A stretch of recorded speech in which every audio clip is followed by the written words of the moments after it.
တောက်လဲသိလားကော်ဖီနဲ့သာပိန်ကျွန်မပိန်တာကြားလာပြီအားလုံးမျိုးအဲ့လိုခံစားချက်တွေရှိလားဒီနေ့နည်းနည်းခံစားချက်တွေပောက်ကွဲလိုက်အောင်တချို့ကလည်းအစားလျှော့မှာအော်ကျမစားတာတွေ့ဘူးလို့လား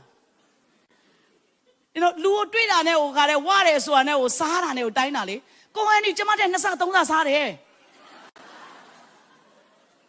ဝကျင်တဲ့အချိန်မှာလေရေတောက်လဲဝတယ်လေရှူလဲဝတယ်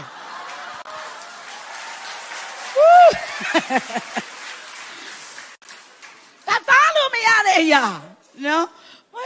နီးမျိုးစုံနဲ့ကျမတို့မပိန်ချင်ဘူးများမလားအဲ့ကြောင့်လူတယောက်ကိုတွေ့တဲ့ခါမှာကျမတို့ရမကောင်းတာတခုရှိတယ်တွေ့တာနဲ့ကိုလေကောင်းတာဟာကိုမပြောတော့လူရဲ့သဘောတဘာဝဘာမှမသိဘူးမြန်မာပြည်မှာပိုဆိုးတယ်လို့ပဲ